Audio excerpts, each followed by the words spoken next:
Yeah, there we go. Yeah. There we go. He figured it out. All right, got you guys. It's a meat missile. All right. In between jet skiing sessions. It's not easy getting off the phone with Jim Laird. You're sweating too. Wow. Yeah, Dude, When isn't he sweating? Those headphones look like they're clinging on for dear life right now. it's hot. It's hot, and it's 74 degrees in this apartment, and I got these headphones on. It's amazing. Earmuffs. Sweat it out.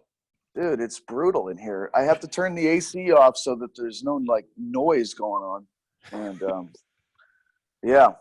So quick respite, Pat. Yeah. Jump in the pool. Get in the Virtually pool. jump in the pool. Yeah. it's okay if I'm sweating throughout this whole thing. Like You can stop got- that battle. I'll win that one. I got this. Yeah. There, I'll wear this like a bib. What is that? Is that a coloring It's- book? It was a gift given to Steph and I as a second anniversary present for Cotton. So it's a pillowcase that shows like his side of the bed and her side of the bed, and her side is like 90% and his side is like 10%, and there's no covers. It's real cheeky. It's observational humor because It's it's funny exactly what it because is. that's what happens. Yeah. Yeah. They build the barrier with the pillows, right? Oh, hey Mike, how are you? The fortress. Hey, Pat, how are you, buddy? I'm doing well. Excellent.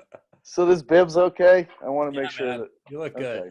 Either that or I can just go no shirt. Yeah, we could just try to bring as much legitimacy to what we're going to do in October as possible. Excellent. All right. Well, does the sweat look bad? I can't really tell.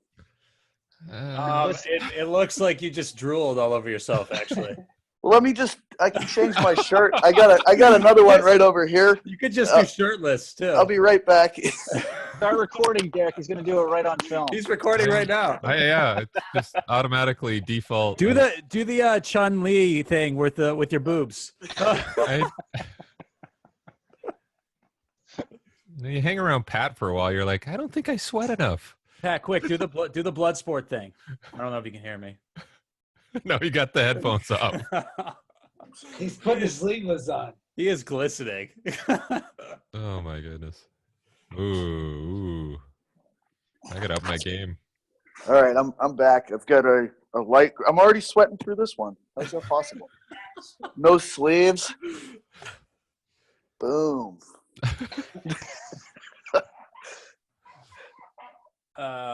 So now that we're all here, Derek didn't want to run he didn't want to be the facilitator of speaking for this, so I'm going to do it to give him a break. So I guess we're just going to talk about, we'll go around the group and everyone can mention how, for me, a lot of this came about, and the reason I sort of approached you guys about this, with the exception of Ben about a year ago, was we were all of us except for Derek were in Connecticut for the first reckoning with Bill Hartman and Doug and Pat.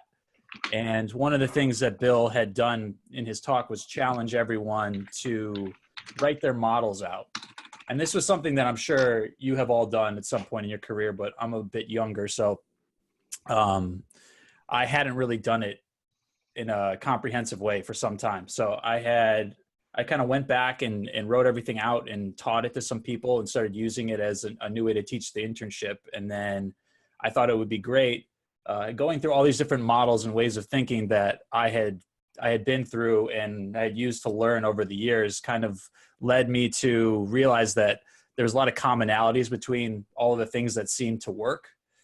And then I just thought that it would be good to bring a bunch of different, smart practitioners that I knew who specialize in different realms within, the field of performance and health together in New York to present their models. And we can all, get together and show how there's all of these parts that kind of cross over and link between them. So that's exciting to me. And that's kind of what brought us all here. So I just wanted everyone to get a chance to go around, and maybe we'll start with Derek, and you could talk about, now that I don't know if I've ever voiced that perspective to you about why we were going to do this to begin with, but what about this is exciting to you? I'm completely thrown off by this. I have no clue. I think for me, never really thought about like models, or I never went through the exercise of writing out like models, but I think, I've done that, and I've kind of gravitated towards a model that I felt worked for me. And a lot of that is influenced by like the whatever 10 years I spent with Charlie Francis, and he obviously had a model, and he had a model almost to a fault where he never really wrote out workouts, but he knew exactly what he wanted based on, the experiences he had. And he knew that this athlete needed this on this day, and he needed, this type of intensity or this type of work on another day. And he just knew in his head, like it was configured and hardwired in his head, what was going to happen at the track based on what happened the previous day, how the athlete looked in warm up. And so whether it was, differentiating between high intensity elements or low intensity elements, I'm kind of organizing that in my head, and the distances people run, short distances to long distances, acceleration versus max velocity versus kind of special endurance qualities.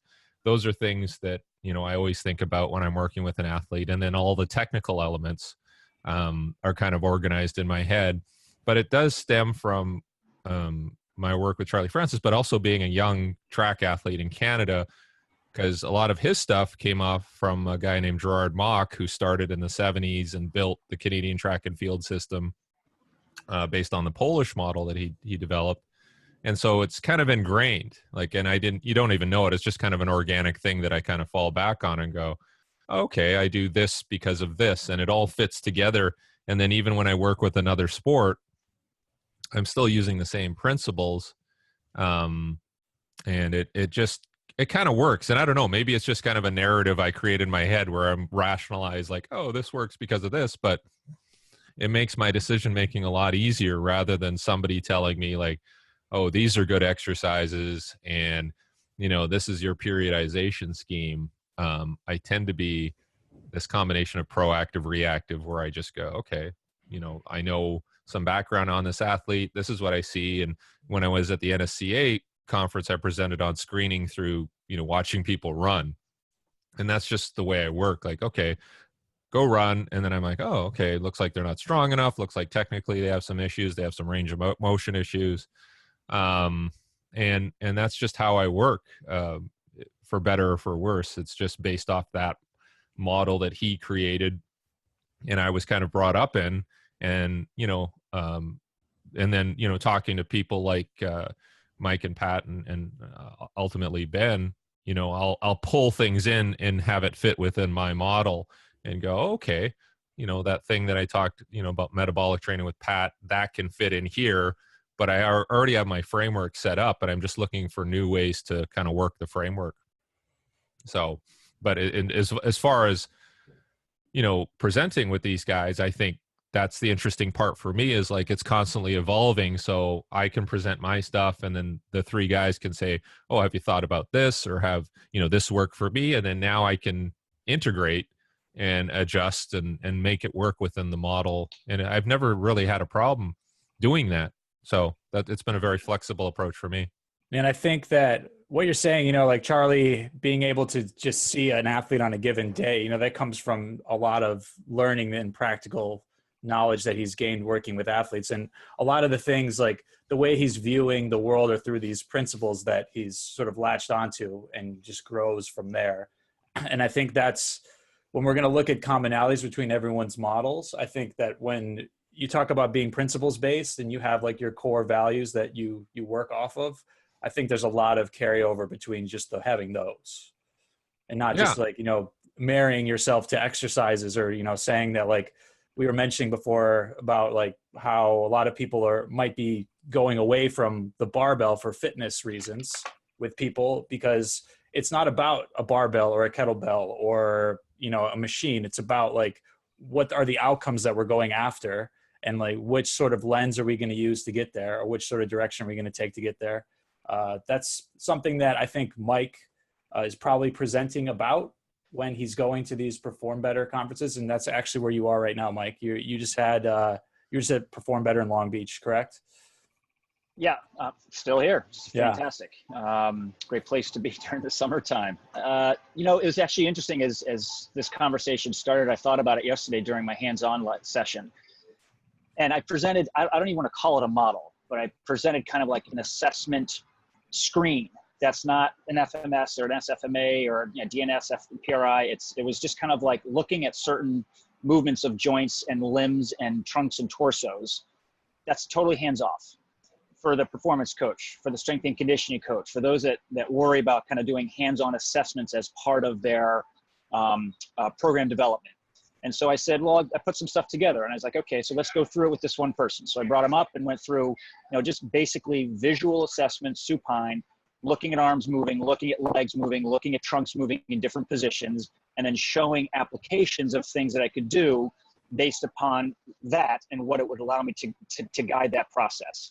One, arms going overhead, the rib cage flares up in the air, the pelvis tilts forward. So doing overhead work with that person at that time wouldn't make sense. So let's go through a couple activities and see if we can change that. We did 2 activities. The person's range of motion changed dramatically, ribs in a better position. Great.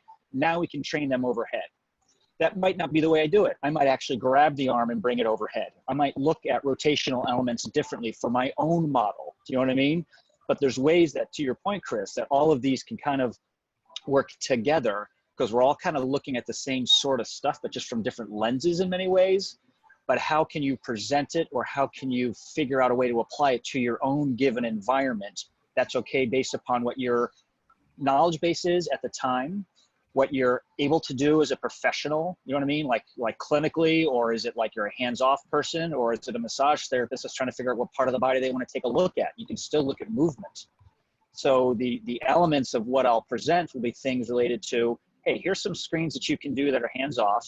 They're based on principles of a lot of different models. They're based upon principles of just general body movement, you know, arthrokinematics and osteokinematics and things like that. Like, here's what's supposed to happen in this position. And if it's not happening, then you have to think about that if you're going to put them through an exercise program.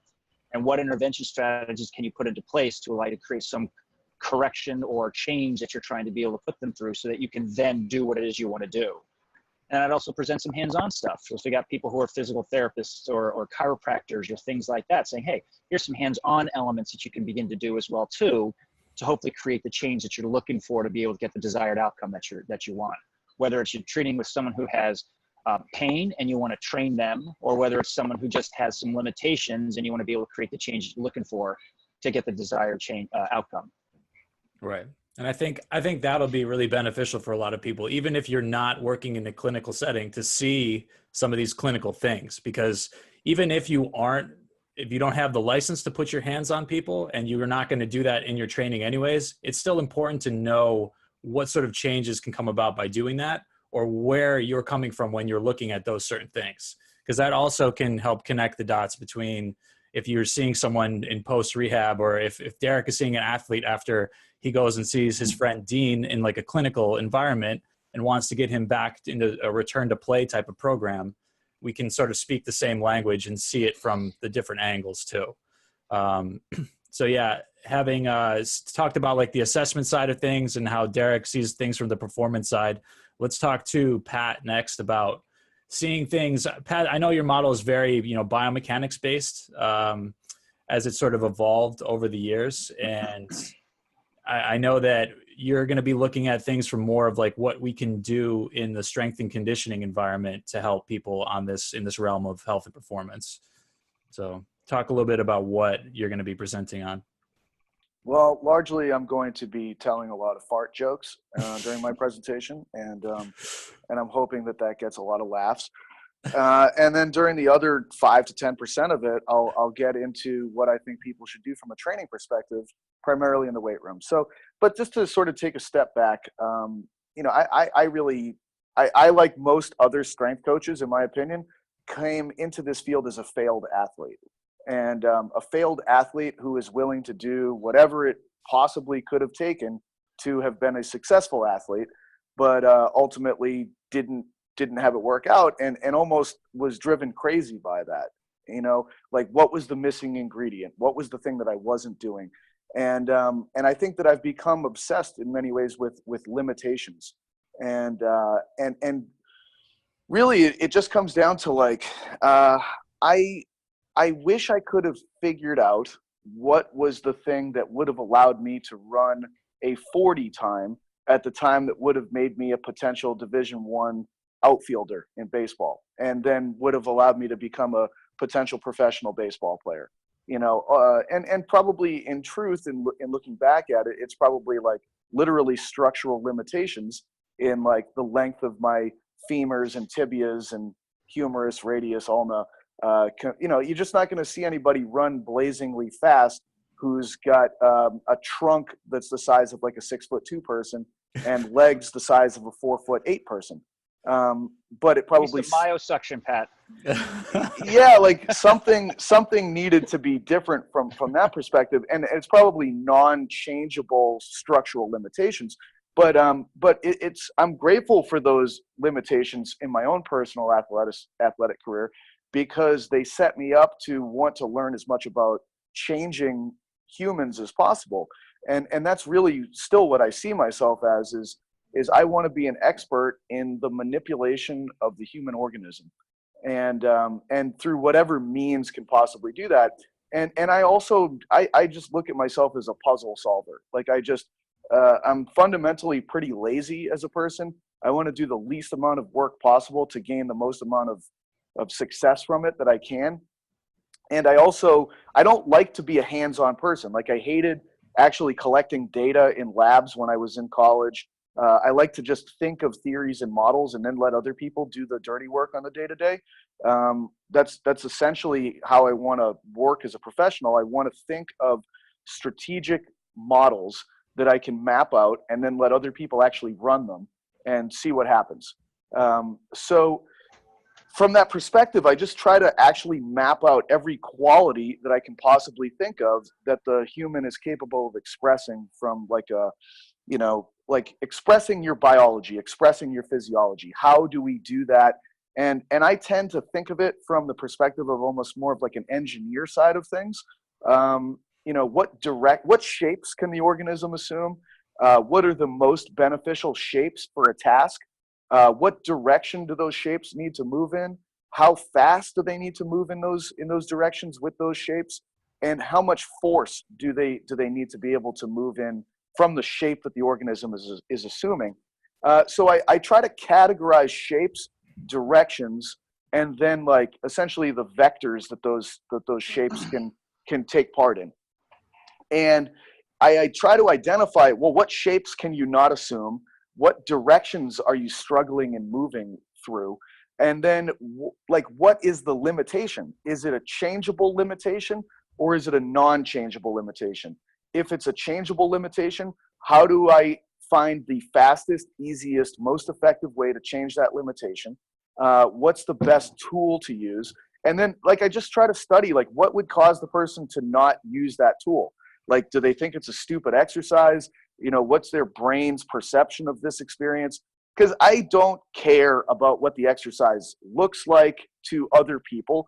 I mean, half the exercises that I would do with people would not exist in a textbook. You know, it's like I would be making the thing up, but it would be based on like what shape this person needs to get into, what direction they need to move in. That's how my mind works. And also, like, I don't want to directly do it. I want to teach other people. Oh, we have a dog. We have a dog involvement. I don't know if it's Wycus or no. It's not Ben. It's not Ben. I figured it was Button. What shape is that dog? Or Koiko. Yeah. So, but you know, it's like I don't know. Like I try to look at things from almost the mind of an idiot in some ways. You know, like I really mean that though. Like. If I'm watching dogs move, like I'm just going to look at it. Like I spend more times just looking at things and not saying anything when I'm working with people. I take my time. I really don't say anything until I feel like I have something worth saying. And I think that trying to get other people to understand that is my mission. It's just really hard because I don't think that it's a perspective that is of the mainstream at this point in time. And also, like, I think that this is a really cool seminar because I just look at like all of us kind of occupying different realms from the perspective of, and this could be taking someone from, I don't want to use the word broken, but it's the easiest word to get the point across, broken, injured. And that's kind of like, do I need to send that person to Mike, or do I need to send them to Ben? You know, is this a chemistry equation or is this a physics problem? You know, if it's a chemistry equation, I feel like Ben's my dude. If it's an engineering perspective in terms of joints and systems like that, then I'm sending them to Mike and I'm seeing what the table unveils. And once this person is kind of cleared as being healthy, well, you know, I'm going to have a conversation with Derek in terms of what kind of sport this person's playing. Is this someone that needs to run faster? I mean, you're the guy I would always go to on that front. And to me, getting someone that's pretty fast to become a tiny bit faster is the highest level of achievement of the strength and conditioning professional. That actually really means something to me, as opposed to like more weight on a bench press or a squat or more push-ups or something like that.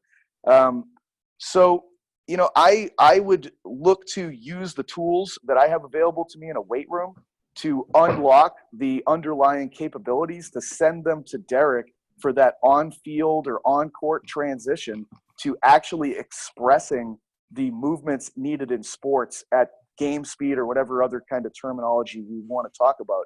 But ultimately, I have limitations in my model. Derek has limitations in his. Mike has limitations in his. Ben has limitations in his. And hopefully the other members of this group are the ones capable of knowing what to do once I kind of run out of gas and don't know what to do with this person. So that's what I'm really excited about with this one. Okay, yeah, and I think that the puzzle analogy is a good one. Like we're all trying to solve these puzzles, but there's going to be certain aspects of the puzzle solving that we might not have control over. So if the pieces aren't the right size that they need to be in order to solve the puzzle, maybe you're going to need to, you know, ask someone else for help, or you don't even, maybe it's the puzzle, part of the puzzle's in a language that you don't even speak. So you have to kind of bring in someone else and tap out and sort of get a better look at the whole process from a different perspective. And so originally this talk and the seminar was conceived with only Derek and Mike and Pat. And now Pat just recently had reached out to everyone because he had been speaking with Ben House about perhaps coming and talking in New York. And of course, we were all floored with the idea, because when looking at this group, performance and health, there is definitely a missing piece of this, you know, this functional medicine, this sort of nutritional, this chemical aspect that Pat's talking about. And I think that Ben is the perfect guy to try to, you know, mold into this talk about varying models and how they can be supportive and complementary to one another. So Ben, what thoughts do you have about, you know, coming into something that might have been primarily conceived as like a performance based model or a presentation of models, and kind of bring in, you know, the health side that you kind of, you know, see everything from?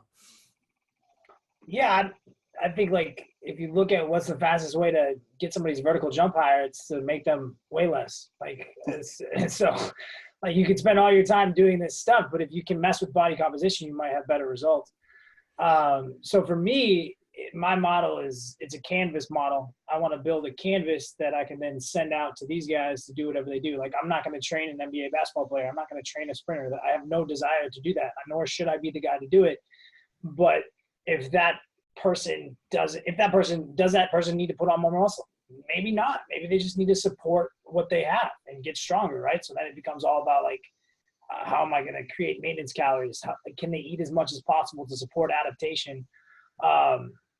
So to me, it's all about supporting these other cast members so that what they do actually takes hold, so that people can actually adapt. And so I can talk about whatever people want me to talk about, whether people probably want me to talk about testosterone, but testosterone can lead into everything else that we really need to talk about. And so I'm happy doing that. I'm honored to be able to talk with you guys and to be able to add something to these models. My question would be like, what's the avatar? Like who's coming to this? Like who are they coaching? Like that's my question.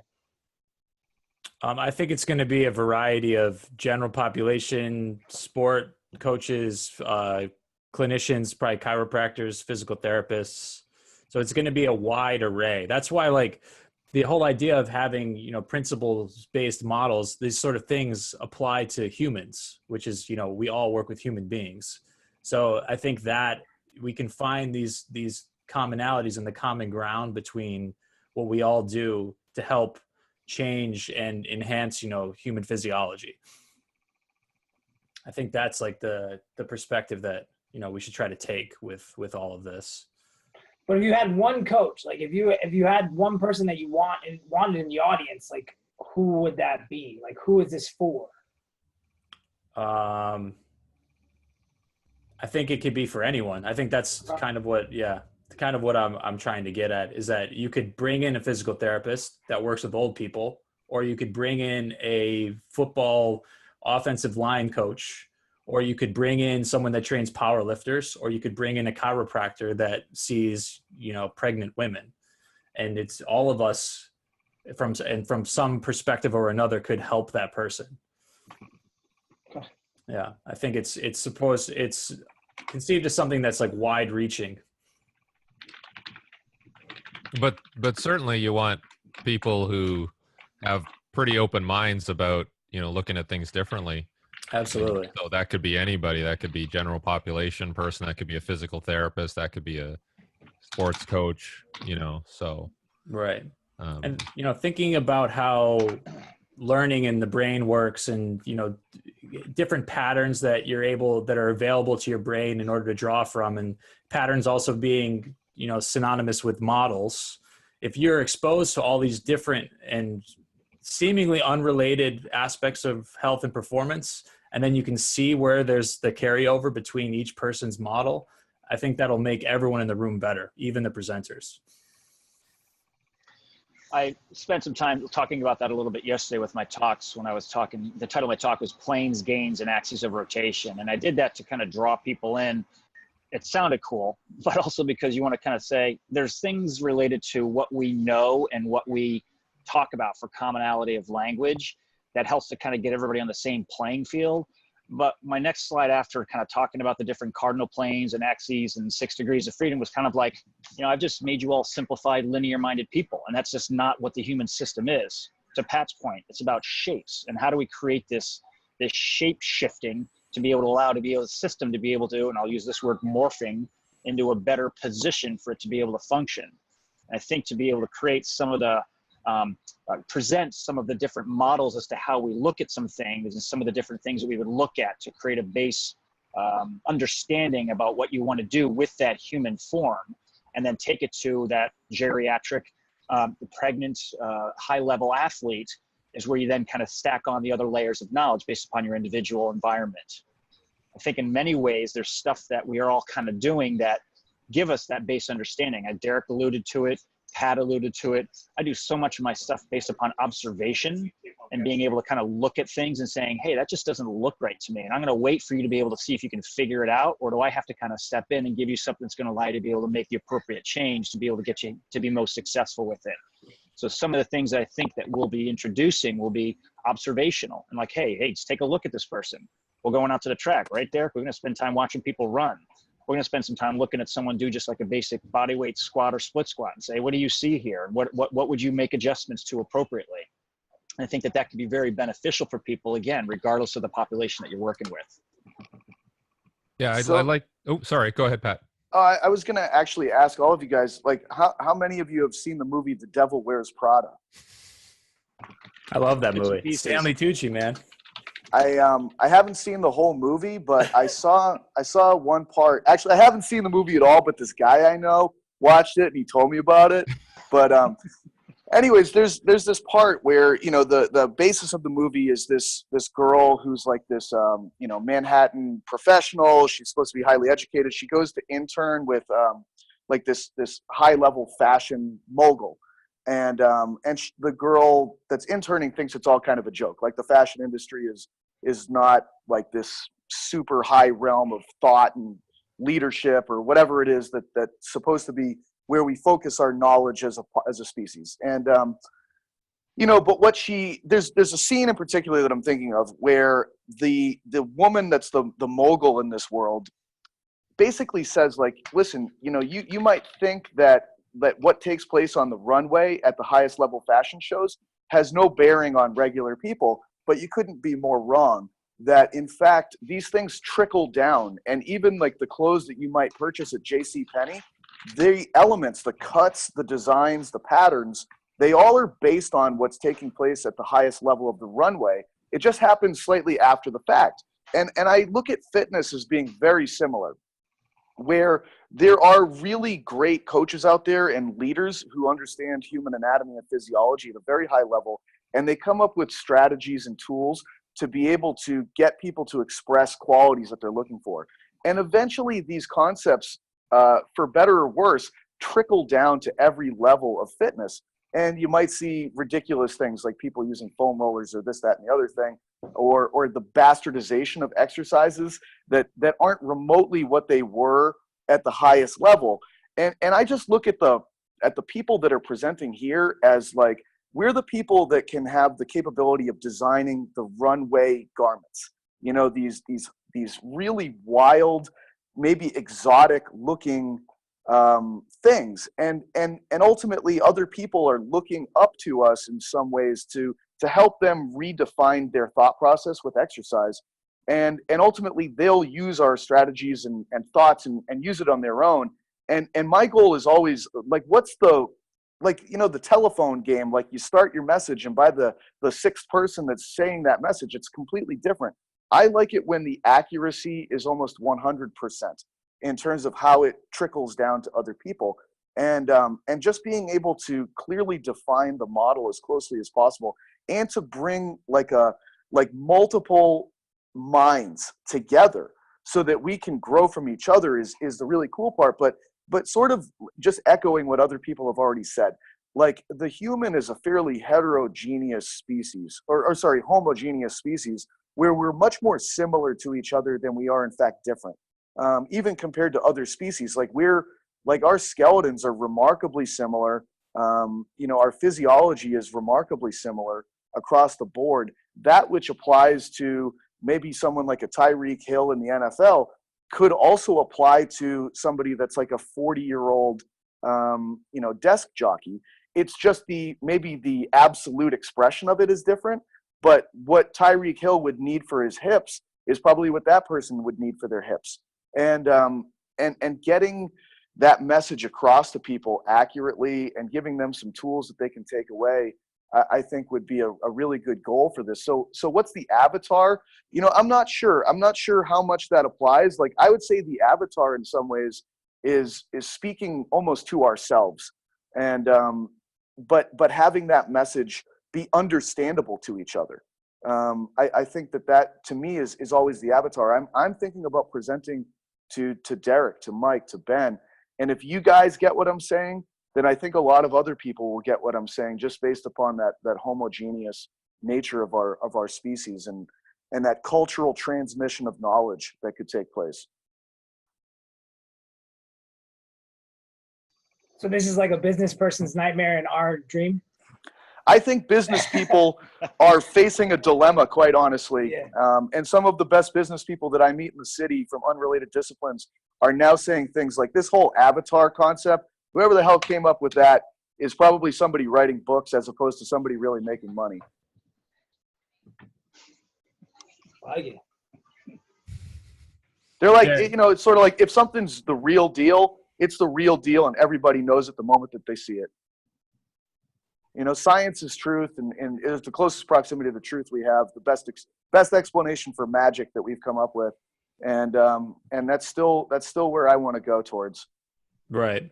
Yeah, I'd say this whole thing was thought of as a way for all of us to share and to create like a learning environment. It wasn't like, hey, how do we all get together and make a lot of money? Because it wouldn't be organized like this. It wouldn't be thrown like this. There would be a lot of other things going on from a marketing perspective, but we just want to share what we're all talking about and how we can use all of this knowledge that's going to be in this room, which is really exciting, from these different aspects of this whole wide-reaching field of health and performance, how can we take all of that knowledge and experience and help it to make everyone better that works with everyone in that room?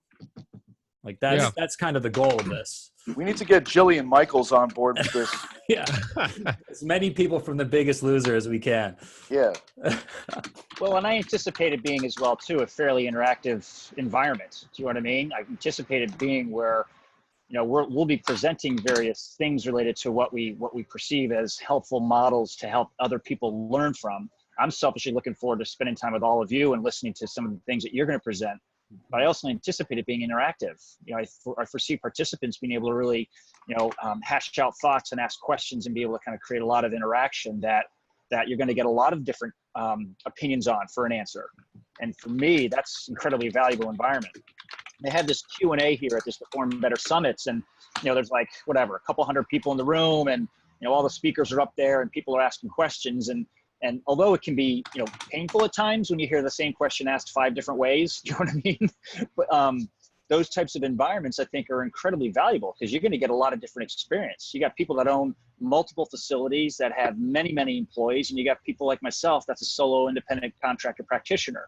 And you're going to get different concepts and minds and ideas related to that, different exposures that you have as a professional. And I think for the individual who would attend this, I foresee them being able to get a lot out of it from a lot of different avenues. And there's stuff that I picked up yesterday from answers on someone who owns a ton of businesses to my own applications that I'm like, great, that makes a lot of sense to me. I can totally see how that might be helpful for me, even though it's totally outside the realm of what it is I offer as a service. Yeah, it's a good concept to have like the 3 of you or the 4 of you guys together in a room, because when I present by myself, I kind of think, well, I only know like this, and like it'd be nice to bounce things off of other people, and I'm rather insecure that way. But like even looking at, I've been tracking the ACL injuries in the NFL, and every preseason game there's like 4 or 5 more, and now we're at 25 or 26. And so I think, okay, what do I think's the problem, right? Because it's growing. And then Pat talks about, we did the talk about sports science, and we got all these sports scientists involved, but injuries are going up, so something must be going on. So it'd be nice to say like, okay, well, what are the nutritional issues around NFL players and their injuries? What's happening in the weight room? What's happening with their hips and the skeleton and in other things? And these are things I'm thinking of constantly. Like, there's got to be a way that we can actually affect positive change rather than just sitting back and letting natural selection kind of take care of itself. So, I mean, just having four people in a room going, what do you guys think, is always pretty interesting for me. This notion of interaction, I think, is a really cool one. And what I would encourage, like during the time that I'm speaking, and I would love you guys in particular to be interacting and asking questions. Like I always feel like people are afraid to ask questions because I think that sometimes you think you're going to look dumb or something like that. I feel like I ask the dumbest questions all the time, and I feel like I always ask the most questions in a room when there's a presentation happening. And I just don't care anymore. I don't mind looking dumb or how I look in general. But I'm hoping that you guys are asking me questions. Like, what do you mean by this? Do you think that this is really applicable, or whatever it means? And because that's where I see, like, I've been fascinated by this notion of constraints, the constraints model for sports science of late, and that the limitation is the only thing that really matters. And finding out that limitation and being able to move the needle on that limitation is what we're all about. And the only way you do that is when you hear something that you don't understand. There's a limitation that just popped up, and being able to actually have that explained in a way that makes sense, I think, is so important, because then you can grow from there and possibly incorporate that concept into your world. And I'm sort of excited about like there's some activities that I look at, that I do, that I want other people to be aware of. Because I feel like they're able to then take it and make it part of what they do and understand it, and then make it their own and grow it into something that's better than what I could do with it. Is that Koiko? Koiko, yeah, he's a little bit. He's advising us.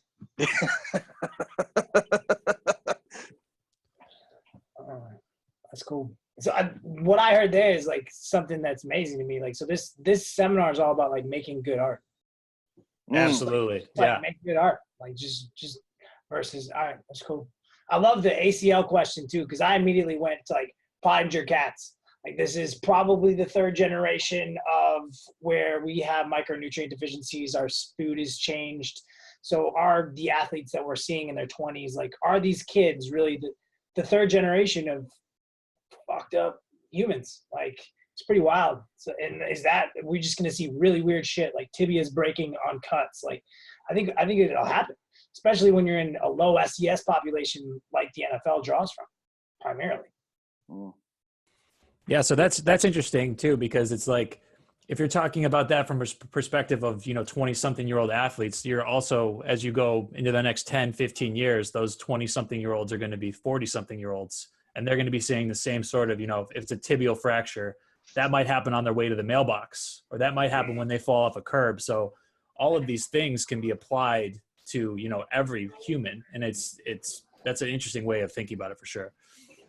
Yeah, it seems like it's got to be more of a systemic issue rather than, oh, this guy didn't deadlift, or, because like even I talked to Art Horn, and when he went to the NBA Combine, he said he was shocked at how many kids had hardware in their legs, like bolts, screws and plates at age 19, 20. And he's like, what the hell's going on? Like, that doesn't seem right. And it's explained away by, well, they're just playing basketball in the AAU and they're overtraining. And I'm like, well, guys in the old days played on hard courts, in the playground, and and the Detroit Pistons were murdering people every game. We don't have these same, a guy goes up, he comes down, and his ankle's pointing the other way. Like, what the hell's going on? That's not normal. So, yeah.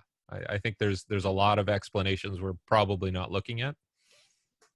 So, I see this. Go ahead, Mike.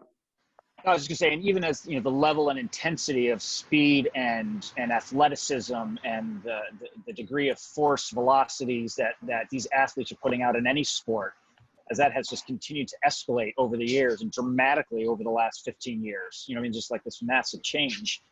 It's funny how Ben looks at it from a chemical perspective, and Derek look at it from a biomechanical perspective, and we can look at it from a rules perspective, and how we look at it from a strength perspective, and it's all accurate. You know what I mean? It's like, how can we all look at the same topic or the same realm of human performance and human function and structure, and approach it from our different elements to create the most comprehensive piece of art, thank you, Ben, that we possibly can, And, I feel like this is the kind of seminar that could almost be like a freestyle sort of deal. Like Derek brought up this notion of ACL issues, the number of them in the NFL. And it's almost like you could hit like a pause button in the seminar, like a hot topic just came up, and it's time for all of us to weigh in our thoughts. You know what I mean? And that would be something that I think would be very cool and different from the way that other things run. Because usually it's like, hey, it's my turn and it's time for me to go. And then you miss all of this gold of interactive conversation. And that's what I mean about asking questions and creating dialogue. And in some ways, like, yeah, you want to get through your PowerPoint, but you know what the worst presentations in the world is when somebody drones on and on with their PowerPoint. And I just think it would be really cool to be able to have a seminar that would function much more like this, as opposed to your typical sort of linear rule-based thing, because maybe that's what's getting us all in trouble. You know what I mean? Like, Ben brings up this notion of like generations that have been studied with cats, and it's sort of like this third generation is screwed because, like, hey, while the first generation was a little bit more resilient to eating like this sort of westernized diet, by generation 3, they're just compromised. And presentations have kind of become the same way. They've become less natural and organic, and they've become more of these linear expressions, the same way much of our training and our sports have become, and it's sort of like being able to move into the periphery and have alternate concepts brought in immediately to me is much more organic, and it leads to real wisdom being shared, as opposed to this structured kind of thing. Like there needs to be structure to a certain degree, but I love the possibility of having this be something where, hey, at different points in time, we're all able to have a discussion and a dialogue. My favorite part of most presentations, my favorite part of Reckoning 1 was at the end where it was just Q&A and we were able to have conversation. And man, a whole conference of that wouldn't be the worst thing in the world in some ways, as long as we're able to go back to something that moves us in a direction. So can we ban PowerPoint so that I don't have to prepare anything? Well, how about this? I'm 100% fine with that, to tell you the truth. How about this for an idea? You know, on Saturday, everyone presents what they do, and then we break, and then we have a time for Q&A. And then on Sunday, we see how you do it. So maybe it's a little more practical. Like you have some people up there to show. Ben, you can show some sort of case study if you would like, or, you know, build out a very simple nutrition regimen for someone based off of X's and O's. And then we have another discussion. So it's like the actual presentation part, that's, you know, the boring things for the Pats of the world, those are shorter and more contained so that we can at least create a framework for everyone's minds going into the discussion section. I got no problem with sending the audience a PowerPoint that like guides them through like my structured thought process and like as a reference. You know, like that's kind of point one. But point two is I never want to pigeonhole Ben into just being the nutrition guy. I think he's got so much to share from a lot of perspectives in terms of training and whatever. And I just love hearing all of these other guys talk about what comes to their mind with scenarios. It's almost like that interactive nature of scenarios, and then what's my mind go to in terms of what this means is such a thing, because it's like we all kind of go into our pre-constructed talks in some ways. But when you're put on the spot in some ways, that's where a lot of gold comes out, that a lot of attendees, because a lot of attendees go to everything. You know what I mean? You see the same people at these things a lot of time, and they're hungry. They're looking for more, and they're looking for the real deal, the organic, the authentic. And I would, that's selfishly again kind of like what I'm looking for in listening to the other guys involved with this as well. So, you know, just the notion, kind of a thought, and you know, anybody can do with it what they will, but that's where my mind's at in a lot of ways. My a good example was, and I'll just because I'm here at the conference, I do 2 talks at these Perform Better summits, and anybody who's been to these summits knows that most everybody does a hands-on, and then they do kind of like a didactic, like your lecture piece. I did my hands-on first, just the way it was scheduled, and did my lecture in the afternoon, and usually do it vice versa. You know, kind of build the thought process, then kind of demonstrate for those that show up for it. So it's flipped around, and so I was like, oh, this would be interesting to see how it works out. It was way better, the hands-on session, than it was my PowerPoint. You know what I mean? Like I make the PowerPoint, I get people doing stuff and feeling stuff anyway, but that hands-on was just like, it was money for a lot of them, not because I did it, but because of the way it was so interactive. And you're milling about and you're demonstrating, and they're able to see, and then they're able to kind of go do and apply. And to your point, Pat, you know what I mean? Like sending something out and then just kind of like saying, hey, here's some things to think about. And you're kind of adjusting on the fly because you're demonstrating on someone who's presenting something that would be normally what we'll be seeing ourselves. You know what I mean? Like during this training program, this person ends up having this issue, or during this session, they have that problem. And being able to say, okay, now how would I adjust for that? And then having people be able to kind of ask questions immediately at that time, I think is invaluable. Yeah, we had that opportunity with Bill a few weeks back, and that was a great experience. You know what I mean? Yep. And being down in Costa Rica with Ben in June, where it was just such a great experience because it was just an environment that allowed you to feel a lot more freedom to be interactive with the presenter, rather than this layer of removal from the presenter. That's less, you know, we're humans. We're people that learn through stories, and we learn through group interaction, and just getting back to that, I think is going to tie in better with how we actually learn. So.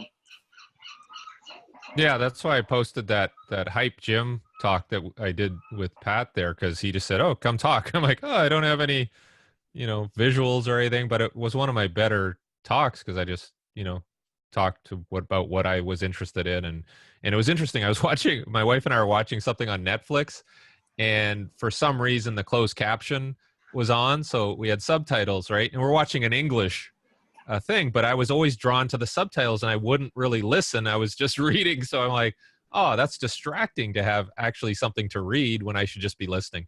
Right. It was interesting. So no PowerPoints.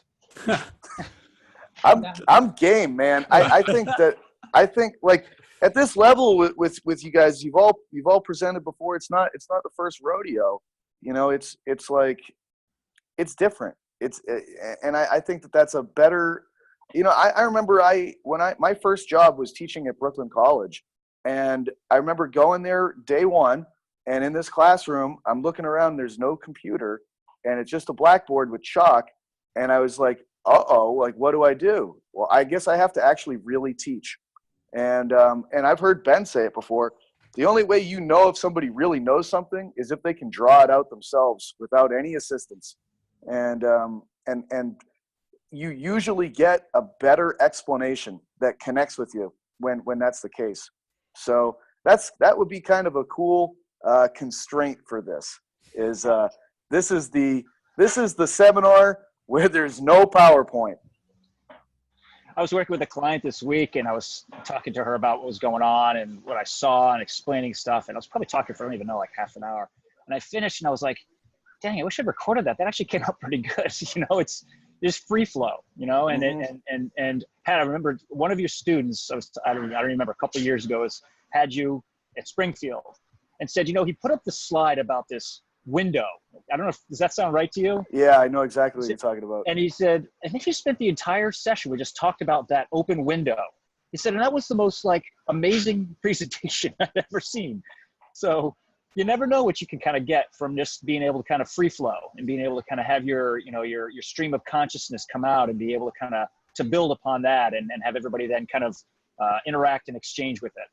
Yeah, that was a 1-slide PowerPoint presentation that I made. And it was literally just a picture of being inside a room with an open window, and you're looking out through the window, and it's like a tropical beach outside that window. And I think the whole discussion was in relation to, like, there's places that you want to go, and sometimes, you know, the coach needs to come up with a strategy of opening a window to allow the person to get there, because right now the window's closed, and you don't know exactly what tool you need to be able to open this window. You don't know if it's locked and you need a thumb, or you don't know if the jamb is the wrong size and you need something to shave it down on the sides. The coach is the person that needs to figure out what's blocking this window from being able to open to get you where you want to go. And if you only have one tool in your belt, then you probably aren't the best coach out there. So yeah, that was a fun one. I remember that was one of those ones where I was taking a chance, and I kind of like doing that. I like being a little bit of a gunslinger, because I feel like it puts you on your toes. You know, I've done a lot of conversations with Robbie Bork, and he's one of my favorite people to talk to, and he loves the White Stripes, the band, and he talks about how Jack White will purposely mess up his guitar before he goes out to perform, because he has to figure out the right way to play this guitar now that's a little bit of an unknown. And by doing that, it puts him on his toes. It creates this sort of like arousal state where he'll actually function at a higher level. You know, and that sort of is like your ability to connect is brought forth through that struggle. That's Here good. it is, gentlemen. The one slide. One slide. Yeah. One slide. That's all we get. It's like the anti-seminar. So breaking down the walls. Yeah, it's haiku. Yeah, forget the window. I'm just gonna run through it. Just smash it. That's it. Yeah. A real coach just smashes a hole in the wall. That's great. No, that is great. So if anyone does anyone have any like final thoughts? Yeah, schedule would be like just a schedule for, I think that would be cool to see, like and then the other thing that I thought of was like for a Q&A, I think a lot of people, one of the problems with Q&As is people are thinking of things on the spot. But if we all thought of questions that we wanted to ask each other, that could be really, really cool. Like I when you guys were talking, I immediately like because Eric was talking about peak versus longevity. And I think the only guy here that's really going to affect the peak is probably Derek. Whereas everyone else is like, we're trying to take that curve out longer. Like, can we extend someone's career? And so that, like, just us thinking of questions, I think we could spend 4 hours in a Q&A at the end if we have enough questions. Yeah, Sure. Write them out. Like, Ben, you've used that strategy with creative writing. Like, force the audience to have to sit there for time and actually write these things out, and force ourselves to be part of the audience, and do the same thing. Because good thoughts don't just come into your head out of nowhere. It takes time. You got to grow them. It's like plants. And then people get scared and they want to fill the air with like bullshit questions. And so like, if you have that structure, I think it could be helpful because I know we all could spend a lot of time in Q&A. And I agree with Pat, like the best presentations I've ever heard you do are when you somehow the fucking equipment shells out and you gotta deal with it. Yeah, he's better at improv than stand-up. Well, Wycus, you've already commented that I've gone from like Atlantic, like what, the Catskills to Atlantic City. Yeah. You're making your way to Vegas, man. You're working your way up the stand-up. Someday I'll be on Bobcat Goldthwait's level. Like 0% of the audience is going to even know that reference. Even know who Bobcat is from Police Academy? See also Police Academy. Yeah. How was that guy ever a comedy star? I don't know, man. Yeah. How'd that happen? I want to know that behind the scenes story, man. Yeah, he was like really close with like Robin Williams and those other guys, like through who was friends with, because I just saw the Robin Williams documentary and he's in a lot of that because they were very close and they had kind of came up together. So he was somebody else's boy that got dragged along for the ride. That's like me with this presentation. I like that. I'll be the Bobcat Goldthwait. I'm more like Mitch Hedberg or Stephen Wright. This is terrible. Are we going to rebrand this with like just Police Academy characters? Yeah. That's great. But also, it'd be good to actually have registrants know in advance as well too. Come with the questions, or feel free to send them prior to. You know what I mean? Just well, how about that'll be an important part of it. So how about we have everyone sort of send out something beforehand that's like what you do, or because if we're trying to sell this to people as like a presentation of different models, and then basically having everyone in the room that has a different thought process be able to discuss these certain topics. Because otherwise, I don't know, it's tough in a continuing education world where everyone has certain expectations to completely ignore those. Mm-hmm. I don't know the best middle ground there. I think again, like I have the ability to create slides that express my model, and I'm capable of sending that to people. And it's like, this is the reference for my model. This is kind of where I'm coming from. You can have it beforehand, and you can read through it and study it and be aware of what this is all about. And that will give you the ability to create your own set of questions that you might have, but you got to do the work. You know what I mean? You can't just have these questions that are coming out of nowhere. They have to pertain to this specific information in some way, shape, or form. So I think that would provide the structure. But does anybody, if you can read the slides, then why do you need me to read the slides to you? You know what I mean? Like, that's the worst. That is the absolute worst. So I think that from my perspective, that's something I would be willing to do. Okay. So to allow for the organic to take place in front of so people. What if we had everyone sort of take the spotlight for certain parts of it, and then we can all discuss, and it will still be about, like, the part of your presentation on Saturday, Pat, would still be about your model, but not necessarily you reading the model. It would be like, someone in the back from this gym or this clinician has a question about your model as it pertains to this, and we can just kind of see how it goes. And if there are people that are afraid to speak and ask questions, then you guys are definitely going to be asking questions, because that's, you know, is you're talking about like selfishly, you want to be in a room with these people that ask great questions anyways and have these varied perspectives and experience. I think that's just going to be such a, even if you are a fly on the wall, it's going to be a great opportunity for people to learn. Yeah, I even like the scenario-based approach where like we put up cases or scenarios and each of us have our own take. Because I think, you know, I don't know, you know, maybe we come up with those scenarios in advance and say, okay, let's talk about these specific injuries. What does everybody think? Are these, you know, are preparing somebody for, you know, a young person, preparing a young athlete? What are the key things that you guys think are important? You know, or a general population person who wants to lose weight. How would each of you guys do this? You know, I like it. So, because I really, I mean, I'm bored of presenting my own shit all the time anyway. So like, I don't want to bore you guys with it as well, but thinking on the feet concept is really interesting to me. You can have a case study book. Like you could just have a roll of case studies that we like, that we could, or everyone thinks of their own case study that would really exemplify their model.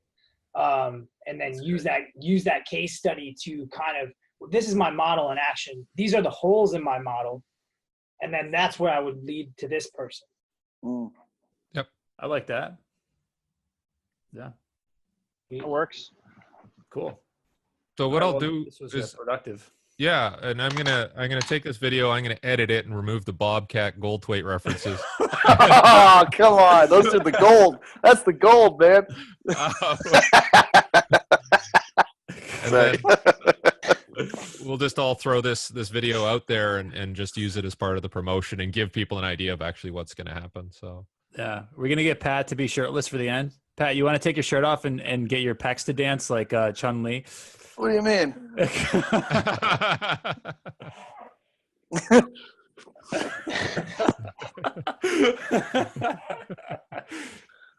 Bricks don't hit back.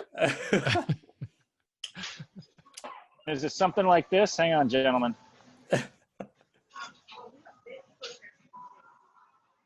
What? I think you have to talk, Mike. I'm just staring at Chris's face getting closer and closer to his. Like, oh, this is great. It's just the Three Amigos videos. So oh yeah, jumping on horses. But we got to get a fourth on there, Ben. Yeah, I don't know. Like, yeah, it's now the Four Stooges. Yeah, Four Stooges is better. Yeah. you could do Teenage Mutant Ninja Turtles or like Street Sharks. What's it Street Sharks for? I don't know, man. I think you're. I'm too old. Yeah. All I know is that people have told me that I look like the Street Sharks. You do, yeah. And I don't know who the Street Sharks are. Oh man, so they it's are you. yeah.